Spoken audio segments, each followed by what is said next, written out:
Good evening प्यारे विद्यार्थियों, कैसे हो आप सभी। आप सभी का डीबी क्लासेस में बहुत बहुत स्वागत है। मैं हीराराम बोस। आप सब जानते हो अब काफ़ी सारी क्लासें हो चुकी है, काफ़ी सारे हम लोग वीडियो अपलोड कर चुके हैं, देख चुके हो आप लोग। कल कुछ बच्चे कह रहे थे कि सर ट्रिग्नोमेट्री पर दोबारा से एक क्लास बनाई जाए, हम बार बार उसको पढ़ते हैं भूल जाते हैं। कुछ एक बच्चे ये भी कह रहे थे कि सर हम ट्रिग्नोमेट्री क्यों पढ़ें, हमें ये क्या काम आएगी, क्योंकि जहाँ तक मुझे पता है कि पहले जो स्टूडेंट पढ़ कर गए हैं, जो वो फिलहाल पढ़ाई के क्षेत्र में नहीं हैं, कुछ और काम कर रहे हैं, वो कह रहे थे कि सर अब हम थीटा का इस्तेमाल क्यों कहाँ करें और हमने क्यों पढ़ा ये सारा। तो ये पढ़ना बहुत ही ज़रूरी है, ये आपकी मानसिक क्षमता को बढ़ाता है। ये माइंड में से निकाल लीजिए कि किसी ने कहा है कि हमने थीटा पढ़ा न साइन कोस पढ़ा न मेरे जीवन में कहीं इस्तेमाल नहीं आता न, तो ये बेवकूफ़ी भरी बातें हैं, इन बातों से बचें। ठीक है, अगर कोई ऐसा कह रहा है कि मेरे जीवन में कहीं काम नहीं आ रहा, मुझे फालतू पढ़ाते हैं, गवर्नमेंट इस प्रकार की चीज़ें कर रही है, तो ये एक बकवास बातें हैं, ऐसा नहीं सोचे। देखो जो भी सिलेबस में पढ़ाया जा रहा है, शिक्षाविदों द्वारा जो भी सिलेबस तय किया गया बहुत ही जरूरी है। और ये ट्रिग्नोमेट्री जो है वो बच्चे का मस्तिष्क का बहुत ही अच्छा विकास कर लेती है। ये जीवन में आने वाली काफ़ी सारी चुनौतियों से लड़ने के लिए इसमें क्षमता पैदा कर देती है। ठीक है, तो ये अपने मन में से विचार निकाल लेना कि सर हम क्यों पढ़े ट्रिग्नोमेट्री, साइन कोस टेन का हम लोग कहाँ इस्तेमाल कर रहे हैं, हमें क्यों पढ़ाया जाता है स्कूलों में, ऐसा ही पढ़ाना चाहिए जो हमारे जीवन में काम आता है। तो देखो प्रत्येक बच्चा अलग अलग क्षेत्र में जाता है और उसका अलग अलग अपना क्षेत्र होता है। ठीक है, तो चलो आज हम पढ़ रहे हैं ट्रिग्नोमेट्री। वापस बिल्कुल मैं आसान से समझाऊंगा। ट्रिग्नोमेट्री पढ़ रहे हैं त्रिकोणमिति। त्रिकोणमिति, ट्रिग्नोमेट्री, त्रिकोणमिति नाम से पता चल रहा है। त्रिकोण का अर्थ है यहाँ पर त्रिभुज, सभी जानते ही हो, और मिति का अर्थ क्या होता है, माप होता है। तो कुल मिलाकर के हम लोग बच्चों पढ़ने वाले हैं त्रिभुजों के माप, त्रिभुजों के माप। और 9th और 10th के अंदर अगर हम लोग ट्रिग्नोमेट्री पढ़ रहे हैं, ये मोस्ट ऑफ बेस्ड होती है अपने समकोण त्रिभुज पर। किस पर बेस्ड होती है, समकोण त्रिभुज पर। तो जो अपना ये बीच वाला एंगल जो होता है ये हमेशा 90 डिग्री रहता है। मैं अगर इसको नाम देता हूँ ABC, ठीक, सामान्य शब्दों में लिखते हैं जैसे ये अपनी जो खड़ी भुजा है जिसे हम लंब कहते हैं, मैं इसको L से प्रदर्शित कर रहा हूँ। ये आधार है तो इसको मैं सीधा A से ही लिख रहा हूँ, और ये अपना कर्ण है तो मैं इसको कर्ण K से ही लिख रहा हूँ। देखो परिपाटी से हम लोग पढ़ते आ रहे हैं, क्या पढ़ते आ रहे हैं बेटा, लाल बट्टे कक्का, लाल बट्टे कक्का परिपाटी से पढ़ते आ रहे हैं। और जो चीज़ें परिपाटी से पढ़ते आ रहे हैं वो उसका अच्छा लॉजिक रहता है, दिमाग में बहुत ही अच्छी छपती है। ठीक, हाँ, इस एंगल को मैं नाम दे रहा हूँ थीटा। हाँ, वही थीटा जो आपके मन में भूत बना बैठा है ना, क्या थीटा। तो ध्यान रखें, थीटा नाम से घबराना नहीं है। ये थीटा कुछ नहीं, नाम है। जैसा आपका नाम होता है, रमेश नाम होता है, सुरेश होता है, कमलेश होता है, वैसे वैसे थीटा क्या है, नाम। और थीटा नाम हम लोगों ने क्यों रखा है, अज्ञात कोण को संकेत देने के लिए। ध्यान देना है ना, किसी अज्ञात कोण को हम लोगों ने संकेतक नाम दिया है थीटा। अज्ञात कोण को संकेतक नाम दिया है थीटा। अब इस थीटा के लिए ये सम्मुख वाली भुजा ये लंब होगी, जिस पर ये कोण है बना हुआ है, आधारित है आधार, और ये बड़ी वाली भुजा क्या कहलाती है, कर्ण कहलाती है। तो त्रिकोणमिति अनुपात हम लोग बढ़ चुके हैं, फिर भी एक बार देख लेते हैं। त्रिकोणमिति अनुपात लाल बटे का आपको याद होना चाहिए। अब यहीं से हम लेकर के चलते हैं लाल बटे का। देखो लंब बटे कर्ण क्या आ जाएगा अपना, सबसे पहला त्रिकोणमिति अनुपात लिखेंगे हम लोग साइन थीटा। दूसरा क्या हो जाएगा भाई, आधार बटे कर्ण क्या कहलाएगा आपका, कॉस थीटा। तीसरा क्या है, लंब अपॉन आधार क्या कहलाएगा भाई, टेन थीटा। चौथा वापस उल्टा चलेंगे यहाँ से, sine cos tan cot sec और कोसेक, उल्टा चलेंगे यहाँ से कॉट से। तो कॉट में क्या आएगा, आधार बटे लंब क्या कहलाएगा आपका, कॉट थीटा। आगे क्या चलेगा अपना, कर्ण बटे आधार क्या कहलाएगा भाई, सेक थीटा। और उसके सबसे लास्ट कर्ण बटे लंब क्या कहलाएगा भाई, कोसेक थीटा। ठीक है, ये हम लोग पढ़ चुके हैं। वापस देखो कौन किसका उल्टा होता है, सीधा सा दिख रहा है आपको, बाहर वाले को मिला दो। साइन थीटा किसका उल्टा होगा, कोसेक थीटा का। कॉस थीटा किसका उल्टा होगा, सेक थीटा का। टेन थीटा किसका उल्टा होगा, कॉट थीटा का। ये चीज़ें हम लोग पढ़ चुके हैं। कल एक बच्चे का कमेंट आया कि सर हम लोग स्कूल में जो पढ़ाया जा रहा है आपको आपने तो सर्व समीकरण जो बताई थी कि भाई ये सर्व समीकरण तीनों आपको याद होनी चाहिए, और ये अगर याद है तो आपकी जो प्रश्नावली बिल्कुल आसान हो जाएगी। ये याद नहीं होती तो कैसे करें, है ना। अगर आपको सर्व समीकरण याद नहीं होती तो मैं चुटकियों में आपको तीनों सर्व समीकरण बिल्कुल निकाल के समझा देता हूँ। आपको पाइथागोरस प्रमेय तो याद ही होगा, पाइथागोरस प्रमेय तो सभी बच्चों को याद ही है। समकोण त्रिभुज के लिए जो लग रहा है पाइथागोरस प्रमेय, पाइथागोरस प्रमेय जिसे आप लोग बोधायन प्रमेय भी कहते हो, याद है सभी को। क्या होता है भाई, कर्ण स्क्वायर बराबर लंब स्क्वायर प्लस आधार स्क्वायर। ये केवल एक सर्व समीकरण आपको याद होनी, मैं तीनों सर्व समीकरण चुटकियों में याद करा दूंगा। इसको ले लेते हैं समीकरण नंबर 1। ध्यान देना क्या लिख रहा हूं मैं, समीकरण नंबर 1 चुटकियों में याद करें तीनों ही सर्व समीकरण। सबसे पहले मैं क्या कर रहा हूं, देखो समीकरण 1 में या समीकरण 1 डिवाइडेड बाय कर्ण स्क्वायर, सभी से एक से डिवाइडेड करते रहेंगे। समीकरण 1 को क्या कर रहे हैं, कर्ण स्क्वायर से डिवाइडेड कर रहे हैं। तो देखना मैं इसको लिख रहा हूं कर्ण स्क्वायर बटे कर्ण स्क्वायर, पूरे के भाग में कर्ण स्क्वायर देना है, लंब स्क्वायर बटे कर्ण स्क्वायर प्लस आधार स्क्वायर बटे भी कर्ण स्क्वायर। अब देखो कर्ण स्क्वायर के अंदर कर्ण स्क्वायर का भाग कितना आएगा, 1। मैं यहाँ आगे लिख रहा हूँ, ये आ गया 1। अच्छा, लंब बटे कर्ण, लंब बटे कर्ण क्या होता है अपना, साइन थीटा। तो यहाँ से क्या हो जाएगा भाई, साइन स्क्वायर थीटा प्लस आधार बटे कर्ण, आधार बटे कर्ण क्या होता है अपना, कॉस थीटा। तो क्या हो जाएगा, कॉस स्क्वायर थीटा। ये आ गया आपकी सर्व समीकरण नंबर 1। बताइए बिल्कुल समझने में कोई दिक्कत हो तो क्या करना है, पाइथागोरस प्रमेय आपको याद रखनी है। इसके अंदर क्या करना है, समीकरण 1 को कर्ण स्क्वायर से भाग दे दो, आपकी सर्व समीकरण फर्स्ट आ जाएगी। याद है आपको, sine square theta plus cos square theta बराबर कितना होता है, 1। चलो वापस चलते हैं समीकरण 1 में, या समीकरण 1 जो है वो अब मैं भाग दे रहा हूं, कर्ण स्क्वायर से दे दिया, किसी और से दे देते हैं, चलो आधार से दे देते हैं।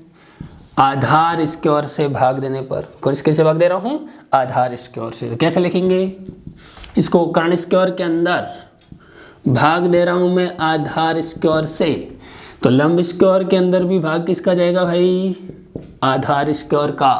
आधार स्क्वायर में भी किसका भाग जाएगा, आधार स्क्वायर का। अच्छा बताइए भाई, कर्ण अपॉन आधार, कर्ण अपॉन आधार क्या हो गया, सेक थीटा। तो क्या लिखेंगे इसको, मैं यहाँ लिख रहा हूँ बेटा, ये हो जाएगा अपना सेक स्क्वायर थीटा। देख लिए, कर्ण अपॉन आधार। अच्छा, लंब अपॉन आधार क्या होता है, टेन थीटा। तो ये हो जाएगा अपना टेन स्क्वायर थीटा। अच्छा, आधार के अंदर आधार का भाग कितना आएगा, 1। ये आ गई आपकी सर्व समीकरण number 2। 1 plus ten square theta बराबर सेक स्क्वायर थीटा। ये सर्व समीकरण नंबर 2। बताइए समझने में कोई दिक्कत है। पहले हम लोगों ने किससे भाग दिया, कर्ण स्क्वायर से, फिर किससे भाग दिया है, आधार स्क्वायर से। बचा क्या, लंब स्क्वायर।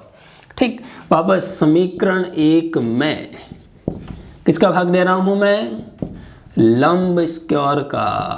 किसका भाग दे रहा हूं, लंब स्क्वायर। इस पूरे समीकरण को लंब स्क्वायर से डिवाइडेड कर दीजिए, या ऊपर लिख रहा हूं मैं आगे, यहां समीकरण 1 डिवाइडेड बाय लंब स्क्वायर। देखिए कर्ण स्क्वायर के अंदर लंब स्क्वायर का भाग दिया बराबर लंब स्क्वायर के अंदर भी लंब स्क्वायर का भाग प्लस आधार स्क्वायर के अंदर भी लंब स्क्वायर का भाग। कर्ण अपॉन लंब, कर्ण अपॉन लंब कौन सा रहा अपना, कोसेक थीटा। तो ये अपना क्या हो जाएगा भाई,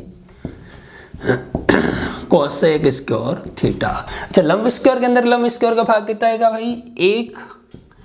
आधार के अंदर लंब का भाग क्या गया भाई, आधार बटे लंब क्या होता है, कॉट थीटा। तो क्या लिखेंगे इसको, कॉट स्क्वायर थीटा। बताइए बेटा, ये आपकी तीनों सर्व समीकरण है। 9th और 10th ट्रिग्नोमेट्री जो चलती है, मोस्ट ऑफ बेस्ट है, वो इन 3 सर्व समीकरणों पर है। और बताइए इन 3 सर्व समीकरणों को याद करने में कोई दिक्कत हो तो है? बिल्कुल चुटकियों में समझाया। वापस ध्यान दीजिए, आपको याद होनी चाहिए पाइथागोरस प्रमेय, कर्ण स्क्वायर बराबर लंब स्क्वायर प्लस आधार स्क्वायर। सबसे पहले इसे लिख देंगे सर्व समीकरण नंबर का, या इक्वेशन नंबर 1 लिख देंगे। सबसे पहले इसके अंदर कर्ण का भाग दे देंगे, फिर लंब का भाग दे देंगे, फिर आधार का भाग दे देंगे। बताइए समझने में कोई दिक्कत हो तो स्क्रीनशॉट ले लीजिए आप लोग। हाँ, तो अभी हम लोग जो है इस पर एक प्रॉब्लम सॉल्व करते हैं जो 9th में भी पूछा जाता हो और 10th में भी पूछा जाता हो। एक ऐसा क्वेश्चन कर रहे हैं, जैसे आपका 10th में भी क्वेश्चन है और 9th में भी क्वेश्चन है। क्वेश्चन दे रखा है कि 15 cot A बराबर 8 हो तो सभी त्रिकोणमितीय अनुपात ज्ञात कीजिए। तो सभी त्रिकोणमितीय अनुपात ज्ञात कीजिए। त्रिकोणमितीय अनुपात ज्ञात कीजिए। ये आपका क्वेश्चन है, 9th में भी है और 10th में भी। बिल्कुल आसान क्वेश्चन है। अभी जो हम लोगों ने पढ़ा है इसी पर हम लोग आगे लेकर के चल रहे हैं। तो क्वेश्चन में दे रखा है 15 cot A बराबर 8। तो सबसे पहले तो इसको 15 जो है हम इसको लिख देते हैं हम लोग। 15 cot A बराबर दे रखा है 8, ये हमें सवाल में दे रखा है। 15 गुणा में पड़ा है, अगर मैं इसको ट्रांसफर करूंगा तो कहाँ जाएगा, भाग में।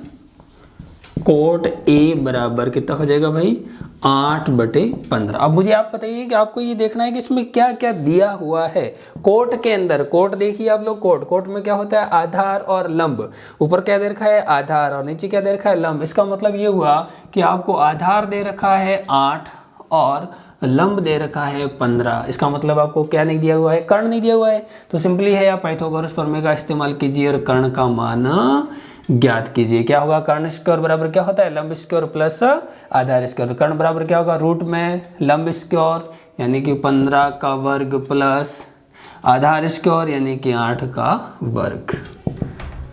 15 का वर्ग कितना हो जाएगा, 225। 8 का कितना हो जाएगा, 64। कर्ण बराबर कितना आएगा, देखिए भाई, 5 4 9 6 2 8 289, यानी कर्ण आ जाएगा आपका 17। कर्ण कितना आ गया, 17 का। तीनों चीजें आपके पास में आ गई।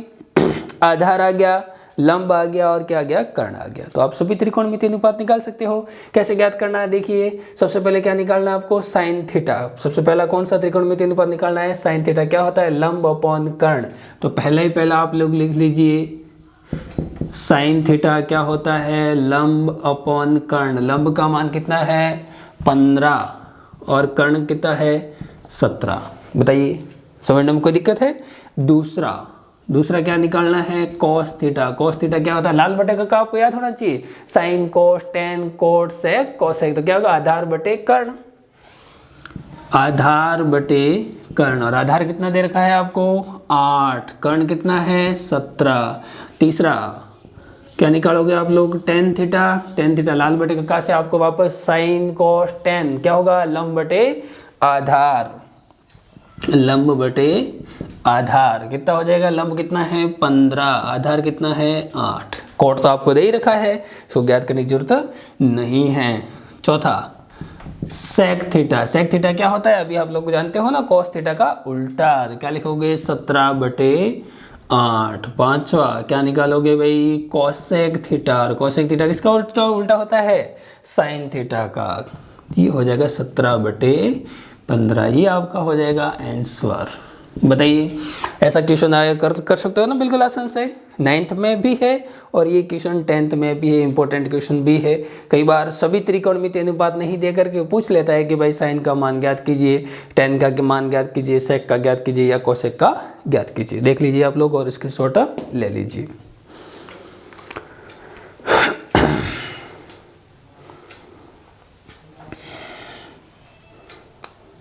क्लियर, बताओ समझने में कोई दिक्कत है तो। कैसा लगा आप सभी को वीडियो, अच्छा लगा होगा। बिल्कुल आसान भाषा में समझा रखा है आपको, तीनों सर्वसमयिका भी आपको समझा रखी है। तो विद्यार्थियों जुड़े रहिए और बोर्ड की तैयारी करते रहिए। लगातार आप लोग जो है वो इस पर जुड़े रहें और इसको पढ़ते रहिए, है ना। कोई भी सवाल ऐसा हो जो आपको समझ में नहीं आता हो तो हमें कमेंट करके ज़रूर बताइए, हमें सपोर्ट कीजिए, हमारे वीडियोज़ को लाइक कीजिए, ठीक है। Best of luck.